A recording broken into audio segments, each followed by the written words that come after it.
Hey everybody, welcome to my studio and welcome to my YouTube channel. My name's Jennifer. I'm going to show you a little painting technique that might help kill some time while we're stuck inside. So here we go. I use gouache. I like gouache. I like watercolor too. But this technique involves gouache, and I really like how gouache moves when you start dropping different colors into an already wet area. These are some examples of what I've already done. Some flowers. We're going to do just some simple flowers today. Something fun and easy that anybody can do. Okay, so here we go. Pulling back my sleeves. I am going to take my spray bottle and spritz my palette. The paper that I'm using is Fabriano Studio. It's 72 pounds. I thought it was 90 pounds. 72 pounds. Not my favorite, but this is what I'm using. And so here we go. I have a Princeton snap brush. It's a size 6. I also have some watercolor wash pencils. These are just plain sketching pencils that I may use. And I've got some water. Oh, there goes some brushes. And here we go. I am just going into any color here. This red is a nice red. I'll go ahead and go into that. And I am going to make a dot of paint, excuse me, and draw a line. Another dot of paint, draw another line. Another dot of paint. And that's what we're going to do. We're going to do 5 of those. Odd number seems good. Then I'm going into my water and coming back with some clean water. I'm going to start at the base where I made the dot and press down and sort of swipe around in a C shape to make my petal. Okay, back into the clean water. I'm not wiping it off on a paper towel, just on the edge of my water bowl. And again, make a C shape and make another C shape. And they can be random sizes. Flower petals are not perfectly shaped or uniformly shaped. So feel free to make them whatever shape they want to be. I'm going to turn my paper.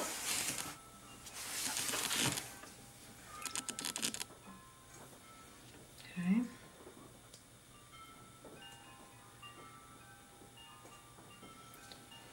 And do it again. Back in the water, wipe off the brush. Now this one's dried out a little bit, but I think it's okay. It's going to re-wet itself with this application, this brush application. And I kind of like how it left a little bit of the line in there.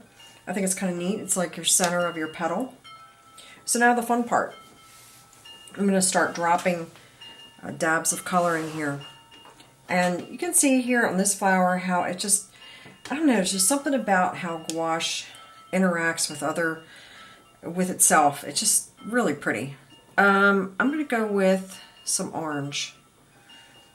I love reds and oranges mixing together. And I'm just randomly placing some dots of orange. And this petal here has really started to dry out a little bit. It's still damp, you can't really see it. But then that has a different effect too. These have a lot more water in them, so they're moving a little bit differently than this one, which has started to dry out a little bit. I'm going to take a really dark red here and maybe drop in some dots at the beginning of the petals. These two kind of merged here. That's okay. It's all good.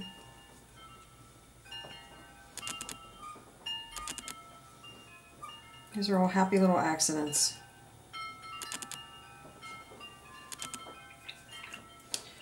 I can come back in with a clean brush, just clean water, and drop that in to encourage more movement of color if it's kind of sitting there and I don't really like how it's looking.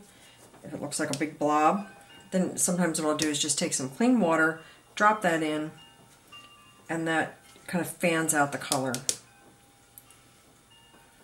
So how about some yellow? Let's see what that does. Maybe just a little bit of yellow. Maybe in some spots towards the center. So remember, painting is supposed to be fun and enjoyable. There are no right and wrongs.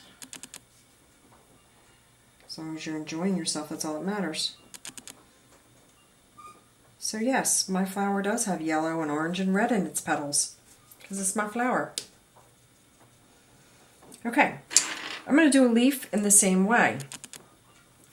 Into my green. And I'm just going to do a random leaf here, just so you can see. I'm going to make a dot. And then pull a line, like that, into the clean water. And then just press down and make a leaf shape. It's pretty sheer right now. That's okay, I'm going to add a little more color to it. And sometimes a sheer leaf is what you need. So one thing I'm not crazy about with this paper is it buckles. Even though I haven't had it taped down, it still buckles. Not my favorite. But for what I thought I would do with this next, it might be, you know, just perfect. Because what I thought I would do is add some ink elements, either with my Pilot V-Ball, which is the only thing that I've really found that works well on dried gouache. Sometimes it's hard to get a pen that works on that. It seems to pull the ink right out and they dry up. So this is like a roller ball, I think. But anyway, it seems to work really well. Now, it's a 0.7. It's a little bit thicker than I would like. I'd like to find one with a finer point. I'm sure I can find one on Amazon. What I thought I might do is come back in with a pen and maybe add some elements. Maybe not. I don't know. From here, once they're dry, I thought you could cut these out and you could add them to your scrapbook pages. You could attach them to a card, to a handmade card. Maybe write a note to somebody who you haven't heard from in a long time, your family member, and you know, cut out one of these little flowers and put on there. So I hope you enjoyed this technique, and I'll be back with some more. Take care. Okay, trying a different angle. Okay, I'm trying this angle, and I hope it isn't too weird for you to watch me paint upside down, but I feel like this is the best way for me to get a good shot. I don't have a monopod, so I'm doing the best I can. So I wanted to play a little bit more with some color and some paint, some leaves perhaps, and then also some inking that I was talking about. So for a leaf, I'm going to do another leaf here. You can attach it right next to your flower that you just painted. So you make the dot, you pull the line. I went back in and cleaned the color off my brush, coming back, press down and around into a C shape almost. Just sort of like a curvy, it's almost like a bell shape. So I'm going to add some color, add some more color back in. So coming in here, dropping in. And because that dried up pretty quickly, it stays there, so I want it to move. I have just some water on my brush, and I'm just sort of dotting it in and letting it move. That softens it a little bit and lets it move. And we can drop in some more color. We'll drop in like a really funky bright green, maybe here. It's really, really bright on the palette, but it doesn't look nearly that bad once it becomes diffused with the other paint. Okay, so there's a leaf. And I didn't use my pencils that I had mentioned, but you certainly can on this particular flower. I used them over here I drew some soft lines in there. And now it would be your choice to come back in and with a wet brush or a slightly damp brush, soften them. I did that here. It just adds a little depth to the petals. You can certainly do that. You can leave it plain. We can come in with our V-ball pen. Like I said, this was the 0.7, which is a little thicker than what I might like, but it's what I have. And going out and getting anything is not an option right now. So, on this flower here, if I wanted to maybe just make a couple of soft lines to indicate lines on the petal. So I'm just kind of flicking the pen, trying to keep it as light as I can. You know, do 3, 4, whatever floats your boat.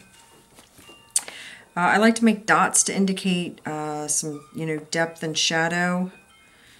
So maybe just making a few dots here at the base of the petal to indicate some depth.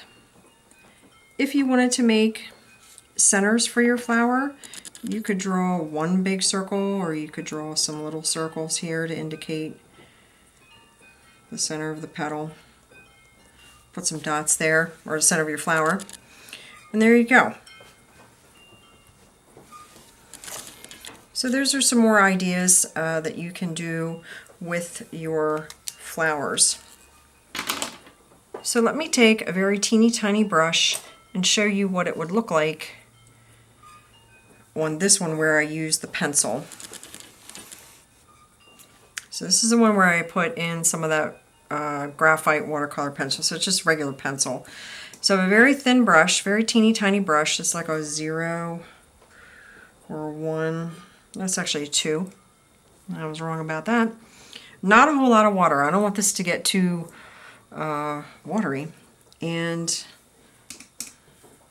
just wiping that off, and then just going over that pencil area where I penciled.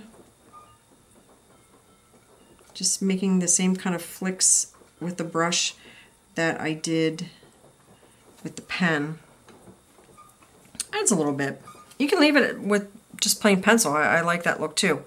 So there you go. So those are some more ideas of some things you can do.